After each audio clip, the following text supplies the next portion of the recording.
Aláròyé máa wí o. Trump yarí pátápátá fún Iran. Tẹ́ ò bá ṣí ọ̀nà omi Hormuz láàrin ọjọ́ méjì, ẹlẹ́kọ̀ọ́ ọ̀run á polówó fún yín o.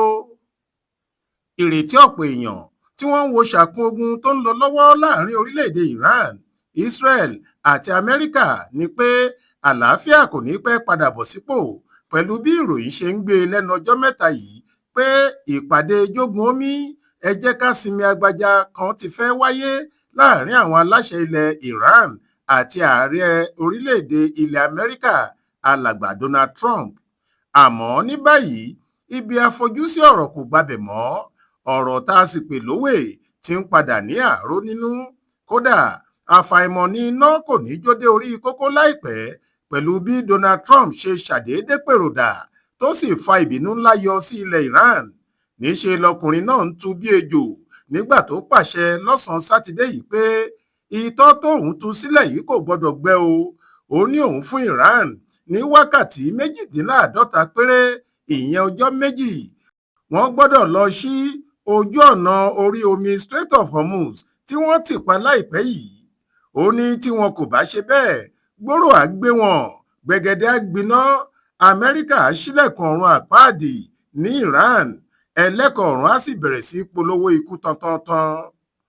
Ààrẹ United States of America alàgbà Donald Trump fi ìkéde tó ń yọ orúkú lálá yìí sójú òpó agbọ́rọ̀káyé rẹ̀ tó pè ní Truth Social lórí ẹ̀rọ ayélujára lọ́jọ́ àbámẹ́ta sátidé ọjọ́ 4 oṣù kẹrin tá a wà yìí. Trump ní ó jọ pé Iran ń fi ọ̀rọ̀ tó wà nílẹ̀ yìí pa mìídìn, kò sì jọ pé wọ́n fẹ́ gba ọwọ́ ẹ̀rọ láti yanjú aáwọ̀, pẹ̀lú bí wọ́n ṣe kọ̀ láti ṣiṣẹ́ lórí gbèdéke ọjọ́ 10 tóun ti kọ́kọ́ fún wọn láàyè rẹ̀ tẹ́lẹ̀ pé kí wọ́n fi ṣí ojú ọ̀nà Hormuz tí wọ́n ti kọ́kọ́rọ́ rẹ̀ bọ àpò ọ̀hún. Nínú àtẹ̀jáde tó ń gbóná fẹlifẹli náà, ààrẹ Amẹ́ríkà ní ṣé ẹ rántí ìgbà tí mo fún orílẹ̀-èdè Iran ní gbèdéke ọjọ́ 10 kí wọ́n fi dórí ìpinnu pẹ̀lú wa kí wọ́n sì ṣí ọ̀nà ojú omi Strait of Hormuz. Àkókò ti lọ báyìí o, wákàtí 48 48 hours péré ni wọ́n ní láti ṣí ká tó bẹ̀rẹ̀ sí dá iná burúkú yá wọn ní kọ̀ṣẹ̀kọ̀ṣẹ̀. Ògo ni fún Ọlọ́run lókè ọ̀run. Èmi ni ààrẹ Donald J. Trump. Nítòdodo, èyí kọ́ ni ìgbà àkọ́kọ́ tí Trump yóò fún Iran ní gbèdéke láti ṣí ojú ọ̀nà Strait of Hormuz yìí, nítorí agbègbè yìí ni ọ̀pọ̀ ọkọ̀ ojú omi agbépo rọ̀bì ń gbà kọjá tí wọ́n fi ń ṣe okòwò epo àtàwọn nǹkan àlùmọ́ọ́nì kárí ayé. Èbúté etíkun ilẹ̀ Iran sì ni ọ̀nà náà gbà. Kò sì pẹ́ tí ogun láàrin Israel àti Iran bẹ̀rẹ̀ ni Iran ti tilẹ̀kùn ojú ọ̀nà omi ọ̀hún. Ìwọ̀nba ọkọ̀ tí inú wọn bá yọ sí ni wọ́n ń gbà láàyè láti kọjá.